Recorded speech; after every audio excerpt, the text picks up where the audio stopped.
वंदे पुरुषोत्तमम, वंदे पुरुषोत्तमम, वंदे पुरुषोत्तमम। युग पुरुषोत्तम परम प्रेम में श्री श्री ठाकुर अनुकूल चंद जी की जय। जगत आराध्या श्री श्री बड़मा की जय। परम पूज्य पाद श्री श्री बड़दा की जय। परम पूज्य पाद आचार्य देव जी दादा की जय। इस सत्संग में उपस्थित सभी गुरु भाइयों गुरु माताओं को जय गुरु। दादा, मैं कोई वक्ता नहीं हूँ, मैं कोई ज्ञानी नहीं हूँ, मैं तो एक छोटा सा तुच्छ प्राणी हूँ। मेरे अंदर वह क्षमता भी नहीं है कि मैं प्रभु की महिमा का बखान कर सकूं। और आज ठाकुर जी की ऐसी कृपा हुई कि दिलीप पांडे दादा, अनीता माँ के सौजन्य से मुझे इष्ट चर्चा करने का सौभाग्य प्राप्त हुआ है। तो मैं नया दीक्षित आदमी हूँ। 2017 में हमारी दीक्षा हुई। हो सकता है कि हमसे कोई भूल त्रुटि हो जाए, क्षमा करेंगे आप लोग।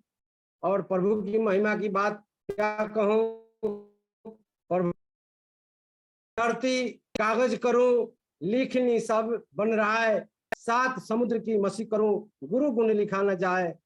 गुरु अनंत गुरु कथा अनंता, कहाँ ही सुना ही बहु विधि सब संता। गुरु की महिमा का बखान हम लोग के पास, हमारे पास तो क्षमता नहीं है कि कर सकूं। धर्म शास्त्र भी समर्थ नहीं है। इसलिए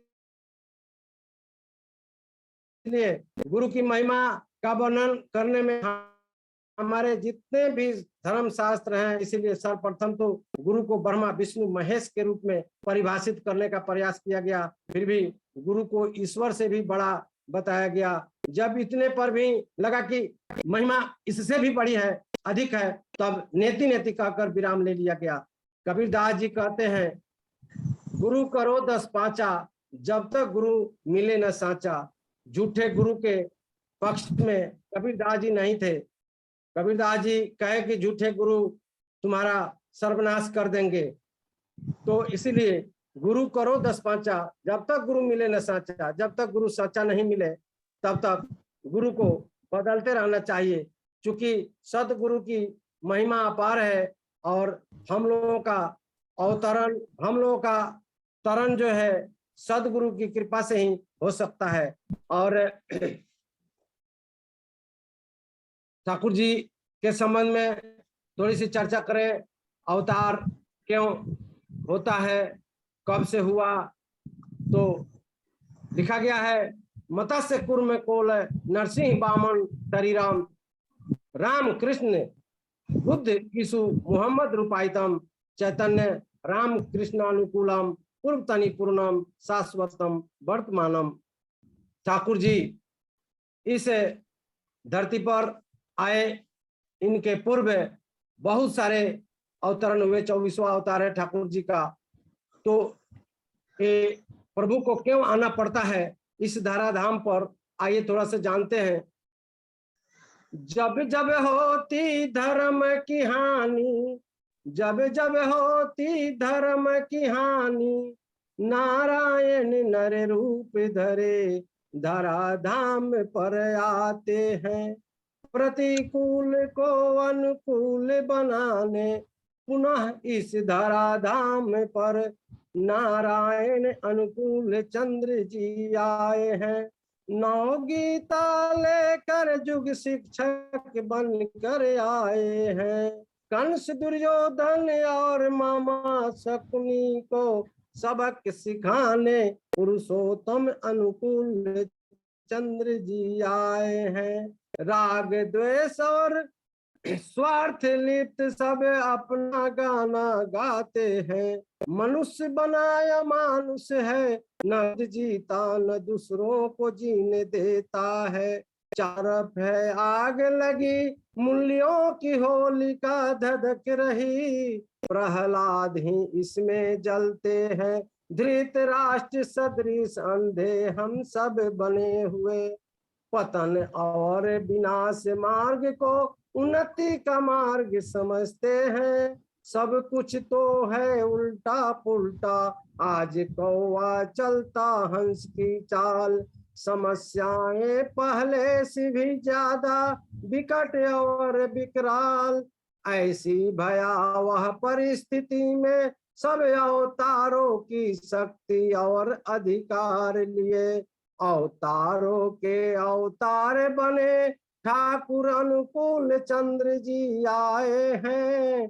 अमानुष को पुनः मानुष बनाने सीतारूपनी संस्कृति को रावणीय सभ्यता के चंगुल से मुक्त कराने जुगावतार अनुकूल चंद्र जी नई आशा बनकर आए हैं। जीने की कला सिखाने आए हैं। सिर के बल खड़े धर्म को पैरों पर खड़ा करने युग पुरुष अनुकूल चंद्र जी आए हैं। दादा, इस धराधाम पर जब जब धर्म की हानि होती है तब तब पुरुषोत्तम को आना पड़ता है। राम जी आए थे, उस समय कितने लोग समझ पाए थे? बहुत कम लोग समझ पाए थे। कृष्ण भगवान आए थे, बहुत कम लोग समझ पाए थे। उस समय राम जी को राजा दशरथ के पुत्र लोग समझते रहे, कृष्ण भगवान को ग्वाल बाल लोग समझते रहे। लेकिन उस समय जो मानव पीड़ा में थे, उस पीड़ा को कष्ट करने के दूर करने के लिए पुरुषोत्तम रामचंद्र जी आए थे। उस समय आप सारा दुनिया जानता है, गौतम ऋषि माता अहिल्या को श्राप दिए थे, जो भी संदेह हुआ हो, लेकिन उनके अंदर वह क्षमता नहीं थी कि पुनः उनको नारी बना सके। तो पुरुषोत्तम रामचंद्र जी को आना पड़ा। रावण के अत्याचार से यह धरती जो है त्राहिमाम था। संत ऋषि जितने भी थे सब बहुत पीड़ा में थे। ऋषियों को आग में झोंक दिया जाता था, हवन कुंड में डाल दिया जाता था, उनके तपस्या को भंग करने का प्रयास राक्षसों के द्वारा किया जाता था।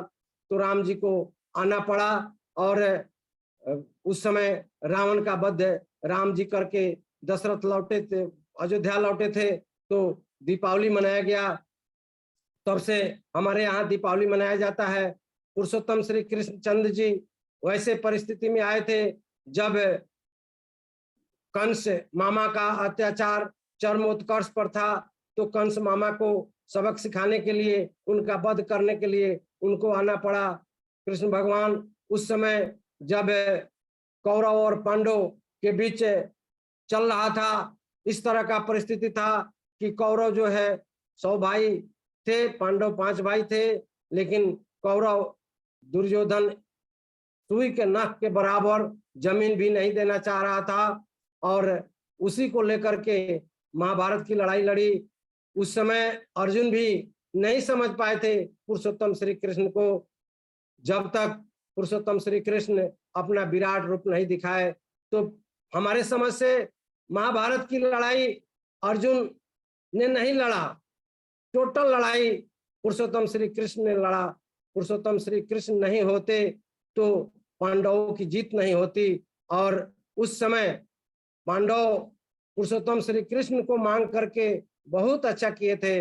दुर्योधन को लगा कि सभी सेना हम ले लेते हैं पुरुषोत्तम श्री कृष्ण का तो हम जीत जाएंगे। उनको यह पता नहीं था कि प्रभु की महिमा कितनी अपरंपार है। और उस समय महाभारत की लड़ाई पांडव जीत गए, सत्य और असत्य की लड़ाई थी। तो हमेशा पुरुषोत्तम जो है असत्य के खिलाफ काम किए हैं, सत्य का पक्ष लिए हैं। और इस धराधाम पर ठाकुर जी 1988 ईस्वी में आए। इस धरती पर कलयुग में जितना पाप अत्याचार बढ़ा, किसी युग में इतना पाप अत्याचार नहीं बढ़ा था। कलयुग में तो घर घर में रावण है। जब ठाकुर जी इस धराधाम पर आए तो कुछ लोगों ने पूछा, राम जी आए थे तो रावण का वध किए, कृष्ण भगवान आए थे तो कंस का वध किए, आप किसका वध करने के लिए आए हैं? ठाकुर जी बोले, उस समय एक रावण था, एक कंस था, आज तो घर घर में रावण और कंस है, कितने का वध किया जा सकता है? मैं किसी का वध करने नहीं आया हूँ, मैं प्रेम रूपी अस्त्र लेकर के आया हूँ। इस धराधाम पर जितने भी मानव हैं, चाहे हत्यारा क्यों न हो, पापी क्यों न हो, अधर्मी क्यों न हो, सबको मेरे पास लाओ। हम सबको प्यार करते हैं, हम सबको मानव बनाने का प्रयास करेंगे। तो ठाकुर जी के पास जितने भी लोग आए, सबका मंगल हुआ। हेम कवि का नाम सभी लोग जानते हैं। हेम कवि इतने विद्वान कवि थे, लेकिन दारू पीने का लत उनको हो गया था। दारू पी करके नाली में गिर जाते थे, और जब ठाकुर जी को पता चला कि ऐसा विद्वान दारू के नशा में लिप्त है और अपना अस्तित्व समाप्त कर रहा है, तो ठाकुर जी उनको बुलवाए और अपने पास उनको आने के लिए हमेशा बोले। लेकिन जब शाम को 5 बजता था, तो हेम कवि आश्रम से निकल जाते थे, किसी न किसी बहाने दारू पी के आते थे। उस समय ठाकुर जी को ऐसा लगा कि इसको दारू पीने का ये हो गया, तो कोनो कोनो काम बता देते थे। हेम कवि उसमें फंस जाते थे। उससे भी ज्यादा जब हेम कवि को कष्ट होने लगा, तो ठाकुर जी दारू मंगा करके आश्रम में अपने हाथ से पिलाए थे हेम कवि को। उस समय हेम कवि को एहसास होता है, प्रभु का लीला देखिए कि हम प्रभु के हाथ से दारू पिए हैं, और हेम कवि दारू हमेशा के लिए छोड़ दिए, पुनः हेम कवि बन गए, जो जिनका अस्तित्व समाप्त हो गया था। एक बार की बात है, कलकत्ता से एक वेश्या, नाम मैं भूल रहा हूँ, चली थी ठाकुर जी के आश्रम में ठाकुर जी को मोहित करने के लिए। तो चारों तरफ से बाउंड्री था, चारों तरफ से पहरा लगा था, लेकिन बाउंड्री छरप करके जैसे तैसे वो वेश्या जो है ठाकुर जी के दरबार में पहुंची।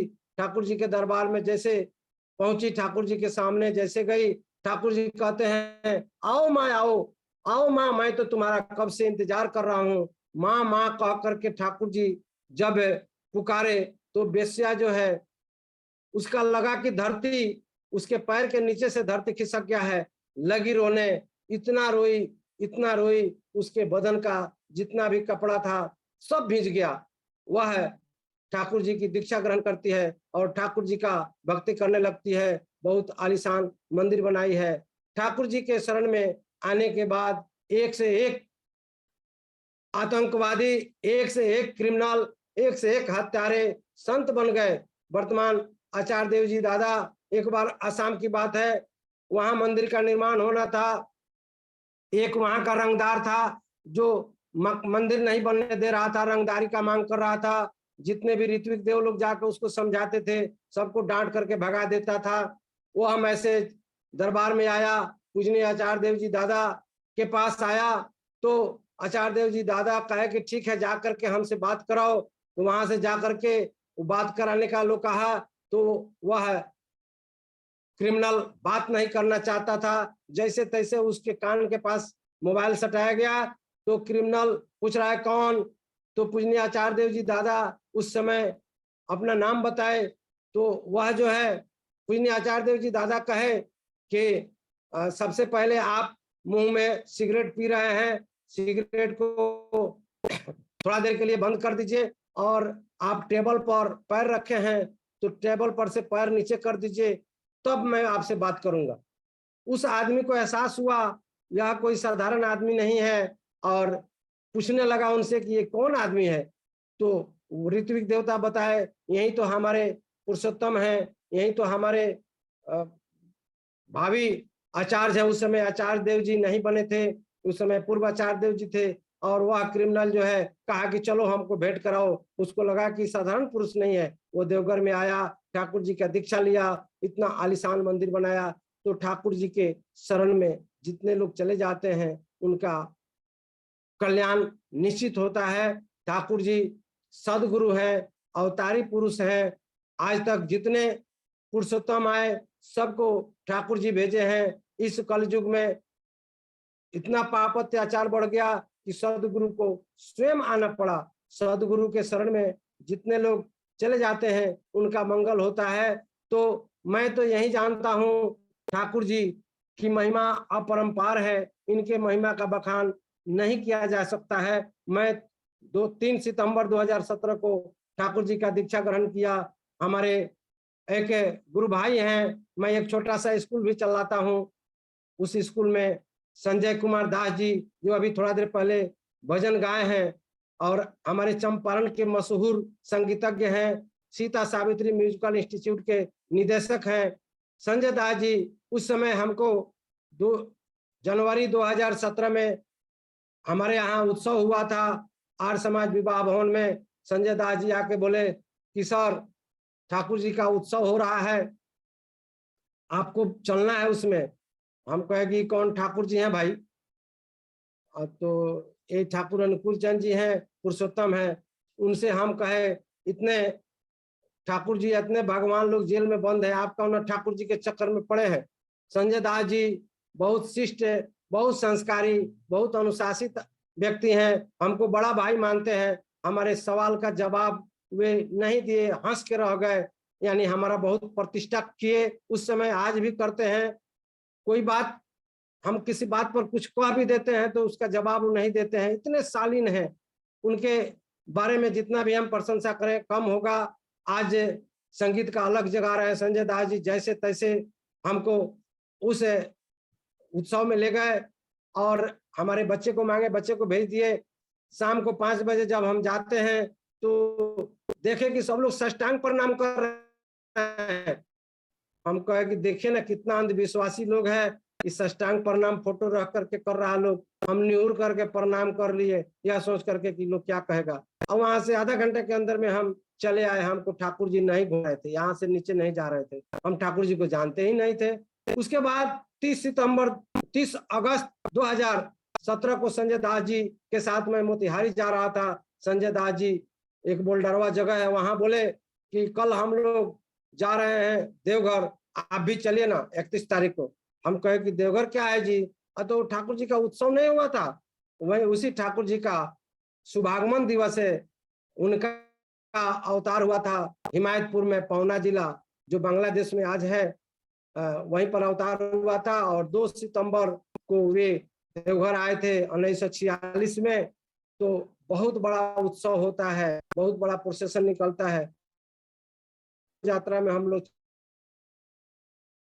कहा कि महाराज अब जी को ढोइए रहे हैं, हम तो खुद नहीं जानते थे ठाकुर जी को, और उन्हीं थे लेके चले गए।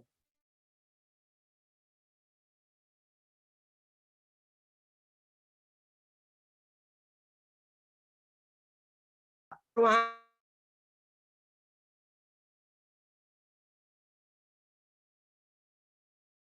करते रहे। आपका नेटवर्क कमजोर है दादा, हो सके तो वीडियो ऑफ कर लीजिए, आवाज कट रही है। वीडियो ऑफ करें? हाँ वीडियो ऑफ करके प्रयास कीजिए। ठीक है जी दादा, आवाज आ रही है? हाँ अभी आवाज आ रही है।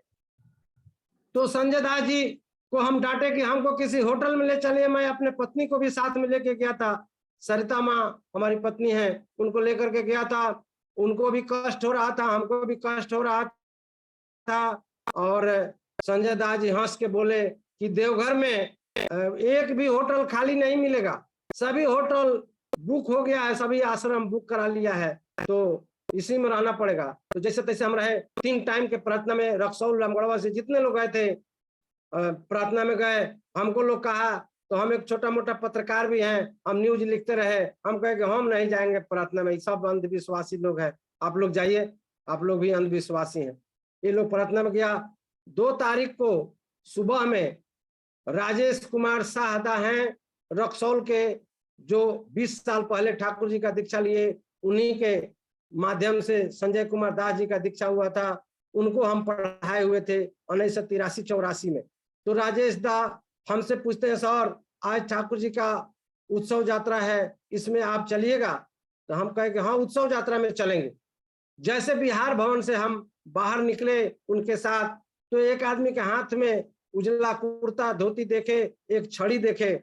हम कहे राजेश जी ये तो बहुत बढ़िया छड़ी है इनके हाथ में, इतना सुंदर छड़ी है, जिस घर में रख दिया जाए उस घर का रौनकता बढ़ जाएगा, मिल जाता तो 2-3 हम ले लेते। तो राजेश जी कस के हंसे, बोले कि सर ये कोई साधारण छड़ी नहीं है, यह ठाकुर जी का दंडी छड़ी है, और ये कहीं नहीं मिलता है। हम कहे जब कहीं नहीं मिलता है तो इनके हाथ में कहां से आ गया? राजेश जी बोले चलिए इस छड़ी के बारे में हम बताएंगे। तब तक उत्सव यात्रा आ गया। वो दादा आ गए मोर लगा करके, क्या नाम है उनका, उपेंद्र दादा।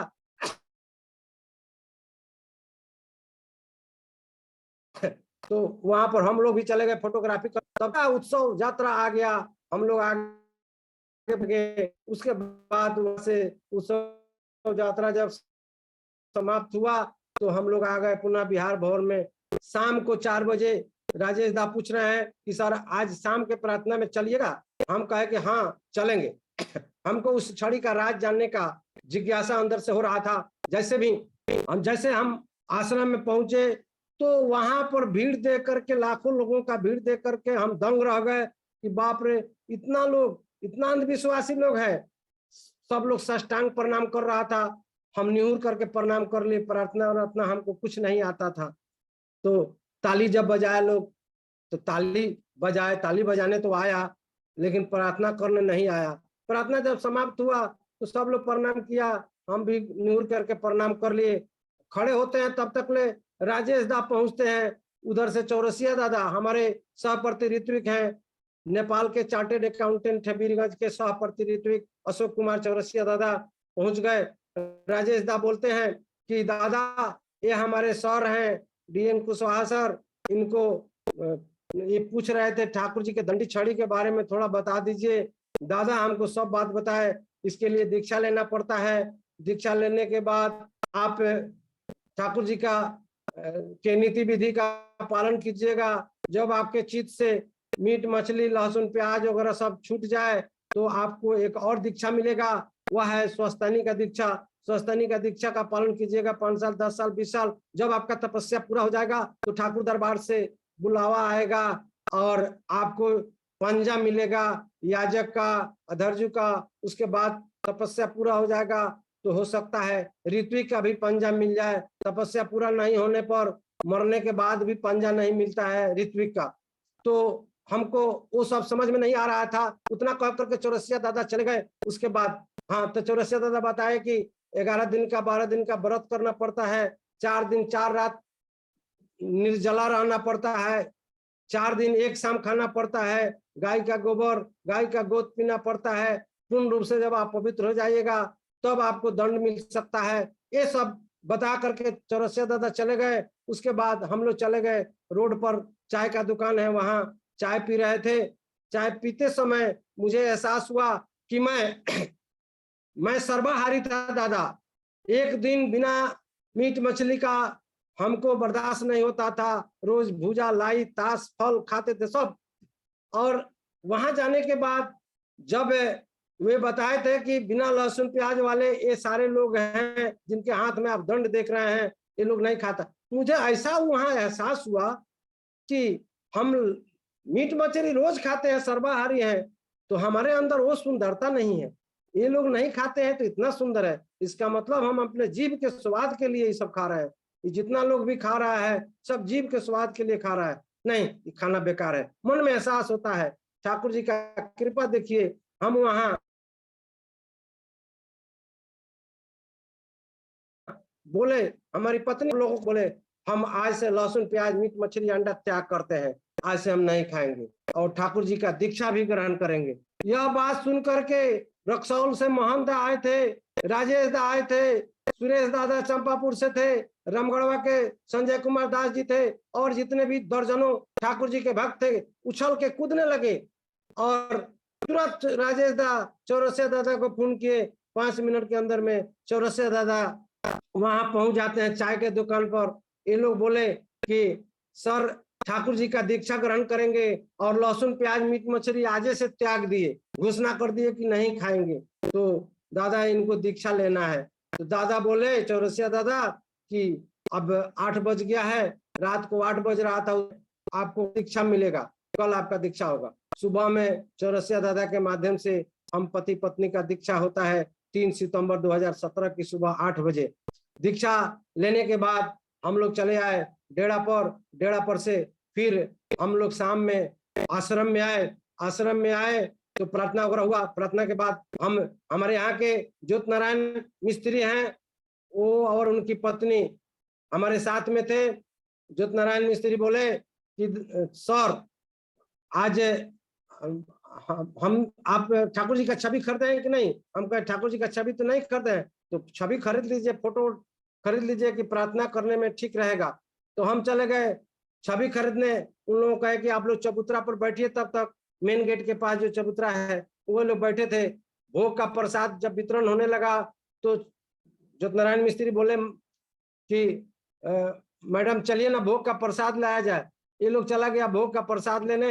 हमारी मैडम वहां से जब आती है, ज्योतिनारायण दादा आते हैं, तो भोग का प्रसाद लेने के बाद जब आया लो तो चप्पल इनका नहीं मिल रहा था। ये तीनों आदमी मिलकर के चप्पल खोजने लगे। चप्पल खोजते समय एक माता जी आती हैं और उजला साड़ी पहनी हुई थी। माता जी पूछती हैं हमारी मैडम से कि कथी खोजे तानी लगन। हमारी मैडम जो है भोजपुरी में बोलती है, तो कथी खोजे तानी लगन।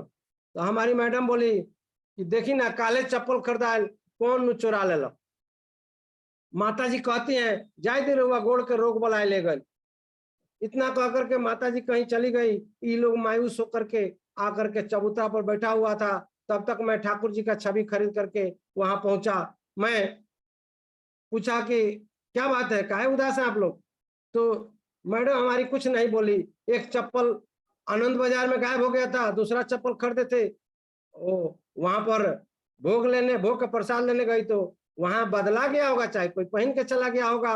वहां पर मुझे पता चला कि बाहरी लड़के आते हैं, चप्पल चोरी करके चले जाते हैं। हालांकि चप्पल बैंक वहां है, उसमें ये लोग नहीं रखे थे, जहां बहुत सुरक्षित रहता है। तो हम कहे कि वो लोग ज्योतिनारायण मिस्त्री बताया कि ऐसे ऐसे माता जी बोली है, एक माता जी आई है। हमको कुछ विश्वास नहीं था, हम उधर ध्यान नहीं दिए। हम कहे कि जिसके अंश में लिखा था वो लेके चला गया होगा पहनेगा, चलिए हम दूसरा खरीद देते हैं। जाकर के दूसरा चप्पल खरीदे। 3 सितंबर 2017 की रात में ही हम लोग गाड़ी पकड़े। मिथिला गाड़ी से हम लोग 4 तारीख को सुबह में यहाँ पहुंच गए रामगढ़वा, जो रक्सौल के पास है, पूर्वी चंपारण जिला में पड़ता है। रामगढ़वा पहुंच गए और हम ठाकुर जी का पूजा पाठ करना शुरू कर दिए। हमको सिखाने के लिए राजेश दा रक्सौल से आ जाते थे भोर में, मुरारी दादा आते थे, संजय दादा इधर से आते थे। हम तो नए थे, हमको प्रार्थना वगैरह करने कुछ आता नहीं था, कैसे स्मृति निकाला जाएगा, कैसे प्रार्थना किया जाएगा। वे लोग 4 बजे 3 बजे भोरे में उठ के चल देते थे। हमको रास्ता पर लाने के लिए बड़ा प्रयास किए हैं राजेश दा, मुरारी दा, संजय दा। इन लोगों का जितना भी हम गुण गाएं वो उसका कम ही होगा। आज ठाकुर जी का थोड़ा बहुत हम पूजा पाठ करते हैं, ठाकुर जी के संबंध में जाने हैं, उसमें सबसे अहम भूमिका उन लोगों का है। तो 8 तारीख को हमारी 4 तारीख को हम लोग घर पहुंचे थे। 8 तारीख को हमारी मैडम कहती है भोजपुरी में, देखी ना हमारा पैरवा में दर्द नहीं क्या हो। हमने कहता 30 तारीख के चल के गए निशान कांटा वाला चटाई पर, दर्द नहीं क्या हो। हमको दिमाग में आ गया दादा कि वहां जो माता जी आई थी, जो आशीर्वाद दी, जाय दे रहुआ गोड़ के रोग बलाए ले गए, वो कोई साधारण माता नहीं थी, वो तो जगत जननी माता थी। ज्योतिनारायण मिस्त्री कह रहे थे, हमको विश्वास नहीं हो रहा था। आज तक दादा हमारे पत्नी के पैर में दर्द नहीं हुआ। ठेहुना के पीछे घोंचा में अंगुली के बराबर नस निकल जाता था और एड़ी तक जाता था, वो नस हरा हो जाता था। दिन में तो स्टाफ लोग पत्नी का सेवा करती थी, लेडीज दाई पतोह, और रात में हमको सेवा करना पड़ता था। उसके बाद हम जो है अंग्रेजी दवाई चलाए। कुछ लोग बताया कि पानी अवट के नमक डाल करके उसमें पैर रखिए, दर्द ठीक हो जाएगा, वो भी किए। लास्ट में BN प्रसाद होम्योपैथ का डॉक्टर है, मोतिहारी में बलुआ चौक के पास बैठते हैं, उनके पास 2.5 साल कार से हम जाते थे मैडम को लेकर के, हर 15 दिन पर बुलाते थे। 2.5 साल उनका दवा चला। जब तक दवा खाती थी मैडम दर्द आराम रहता था। दवा अगर खत्म हो गया 2 दिन तो दर्द बहुत युद्ध स्तर पर शुरू हो जाता था। देखिए दादा आज तक हमारे मैडम को दर्द नहीं हुआ। उसके बाद दादा कितना मिनट समय रह गया है? 10 मिनट दादा। ठीक है दादा, धन्यवाद। तो हमारी मैडम को सबसे पहले हमको तो ये एहसास होता है कि हमारे परिवार में जो ठाकुर जी का चमत्कार हुआ, जगत जननी माता जी का चमत्कार हुआ, ऐसा बहुत कम लोगों को होता होगा।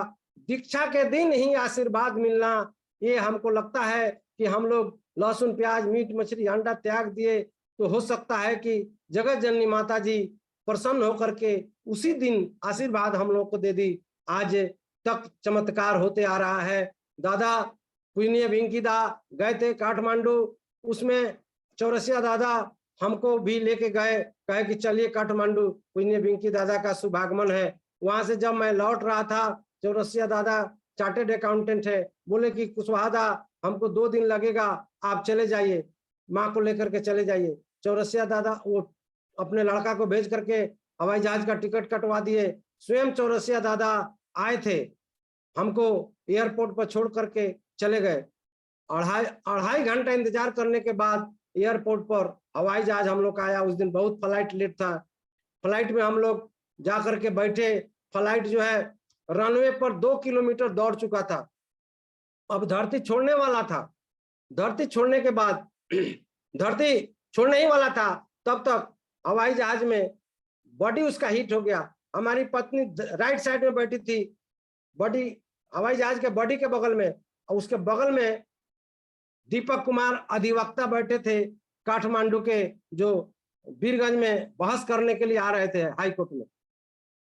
दीपक कुमार अधिवक्ता को एहसास हो गया कि बॉडी हिट हो गया है। हमारी पत्नी को तो एहसास नहीं हुआ, क्योंकि फर्स्ट बार हवाई जहाज में चढ़ी थी। उनको लगा कि बस और जीप वगैरह में जिस तरह से बॉडी हिट हो जाता है, उसी तरह से इसका भी कहीं हिट होता होगा, किसी को नहीं बोली। और वहां नेपाली मूल के लोग ज्यादा थे, वो भाषा इनको समझ में भी नहीं आता था, इस कुछ बोलवे नहीं। दीपक कुमार अधिवक्ता तुरंत एहसास किए और एयर होस्टेस को बुलाए, बताए सब समस्या। एयर होस्टेस तुरंत पायलट को बुलाई। पायलट आया, सेकंड पायलट आके देखा बॉडी हिट हो गया, उसको बड़ी बेचैनी हो गया। तुरंत फर्स्ट पायलट को बोला नेपाली में वैकम डाउन करने के लिए। फर्स्ट पायलट वैकम उसका डाउन किया, हवाई जहाज धरती नहीं छोड़ा।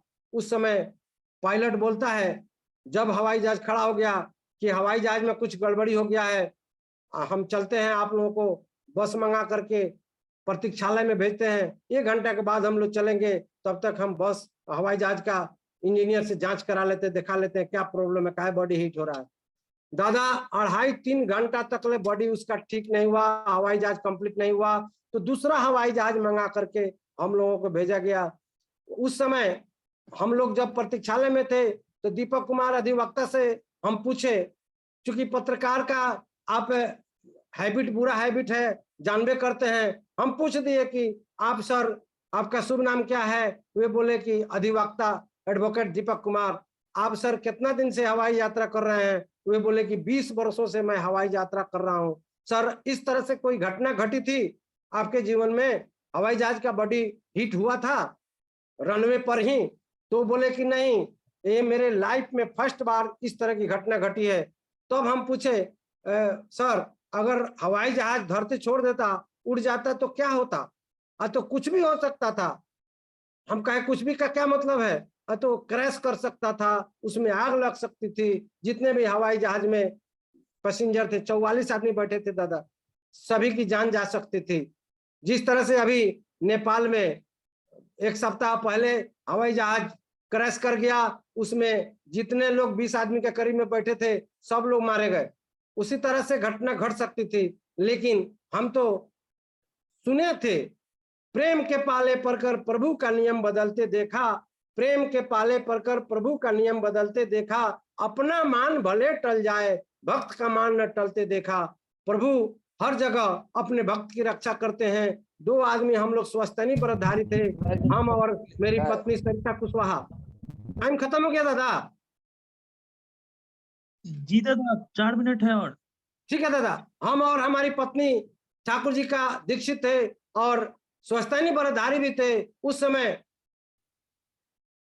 ठाकुर जी हम लोगों के चलते 44 आदमी का जान बचाए।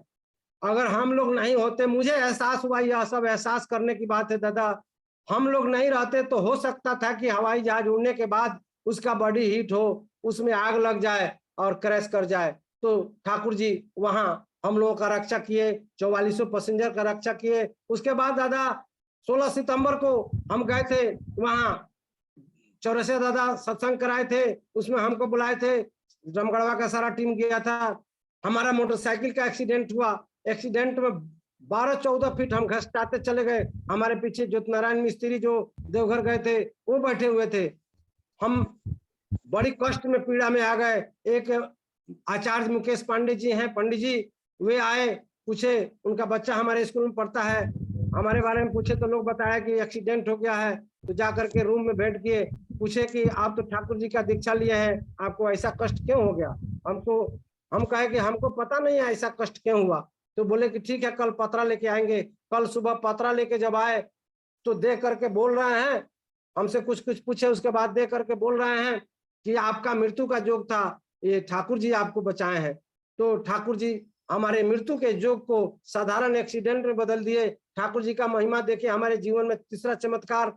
एक हमारे शिक्षक थे रामजीत पासवान जी, उनका हम दीक्षा कराए थे, और दीक्षा कराए, सारे शिक्षक को बताए, यहाँ जितने भी गार्जियन आते हैं सबको कहते हैं ठाकुर जी का दीक्षा लीजिए।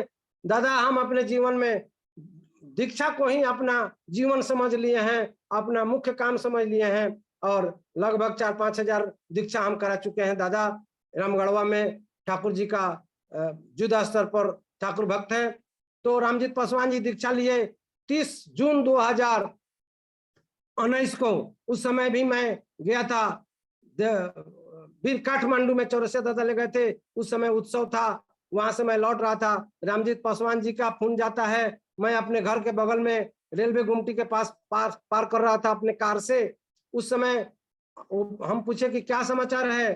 पासवान जी बोले कि आप लोगों के आशीर्वाद से और ठाकुर जी के कृपा से मैं बच गया।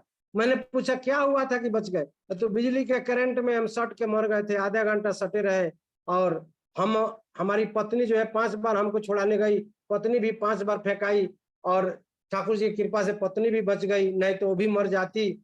और आज हम ठाकुर जी की कृपा से बचे हुए हैं। वे हम पहुंचे घर, वे भी पहुंच गए, ठाकुर जी के अथी में रूम में चले गए, और वह पुका फाड़ के लगे रोने। उस समय कहे कि आप लोग चल के हमको स्वस्थानी का दीक्षा दिला दीजिए, ये शिव शंकर पासवान का बेटा नहीं रहा, अब ठाकुर जी का बेटा हो गया है। ठाकुर जी हमारा नया जन्म दिए हैं। और जा करके स्वस्थानी का दीक्षा लिए आए तो घर का बर्तन वर्तन सब बेच दिए, दूसरा नया बर्तन खरीदाया।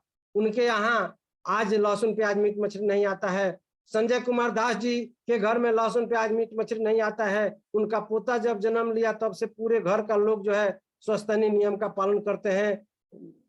पति पत्नी स्वस्थानी व्रतधारी हैं, बाकी लोग स्वस्थानी की दीक्षा नहीं लिया, लेकिन लहसुन प्याज मीट मछली नहीं आता है। ये तीसरा चौथा चमत्कार हुआ दादा। एक शॉर्टकट में बताते हैं, 2 मिनट लेट लग जाएगा तो क्षमा करेंगे। हमारे एक गुरु भाई हैं विभास कुमार ओझा जी, उनके भाई डॉक्टर अश्वनी कुमार ओझा रक्सौल कस्तूरबा +2 विद्यालय में +2 के प्रभारी हैं। उनको कोरोना काल में कोरोना पकड़ लिया, तीनों भाई को कोरोना हो गया। वे SRP हॉस्पिटल में भर्ती थे, वहां पर 39 आदमी भर्ती था, जिसमें अकेला ये बचे, सब कोई मर गया। 46 दिन वहां रहे, उसके बाद वहां एम्स में इनको वो डॉक्टर रेफर करता है, उस समय बेड नहीं मिल रहा था, ठाकुर जी की कृपा से बेड मिल गया, वहां जाके भर्ती हुए। वहां 57 आदमी भर्ती था, जिसमें मात्र 2 आदमी बचा, बाकी 55 आदमी डेथ कर गया। एक डॉक्टर अश्वनी कुमार ओझा और एक दूसरे आदमी बचे, उनका नाम मैं नहीं जानता हूं, वो जानते हैं, विभास कुमार ओझादा। तो ठाकुर जी के महिमा से 3 महीना 10 दिन पर वे बच करके आए, जिस दिन दीपावली मनाया गया। तो जितनी भी प्रशंसा करें, बहुत सारा कहने का बात है दादा। ठाकुर हमारे जीवन में 5 साल के जीवन में जो चमत्कार दिखाई दिया, जो हुआ, वो उसका वर्णन करें तो 2 दिन लग जाएगा दादा। तो अब ज्यादा नहीं बताऊंगा, यही कह करके मैं अपने वक्तव्य को समाप्त करता हूं। और हमसे जो भी भूल त्रुटि हुई हो तो उसको क्षमा करेंगे। हर आदमी को हम यही कहेंगे, ठाकुर जी हमारा आपका काम कर रहे हैं, आप सभी ठाकुर जी का काम करें। 3.5 लाख दीक्षा का उम्मीद लेकर के पूर्व आचार्य देव जी दादा बोले थे 3.5 लाख दीक्षा, उसके तरफ आप लोग अग्रसर रहें, ठाकुर जी का दीक्षा कराएं। अब ऑफलाइन सत्संग शुरू हो गया है, ठाकुर जी के दीक्षा का प्रथम लक्ष्य लेकर के चलें। ठाकुर जी के नीति विधि का पालन करें, यजन याजन इष्टमिति सदाचार स्वस्थानी नियम का पालन करें। कोरोना काल में वही लोग मरे हैं जो मांसाहारी थे, शाकाहारी स्वस्थानी सदाचार नियम का पालन करने वाले नहीं के बराबर लोग मरे हैं। तो हम यही देखे हैं, हमारे स्कूल में आज तक किसी को कोरोना नहीं हुआ, 5 साल में कोई घटना नहीं घटी, उसके पहले कई घटना घट चुकी थी। तो ठाकुर जी की महिमा को हम समझ पाए हैं दादा, कोई समझे ना समझे, ठाकुर जी की महिमा अपार, कोई जाने ना जाने, जो जान गया उसका तरण हो जाएगा। यही कह करके मैं अपने वक्तव्य को समाप्त करता हूँ। दादा जो भी त्रुटि हो हुई हो क्षमा करेंगे। जय गुरु।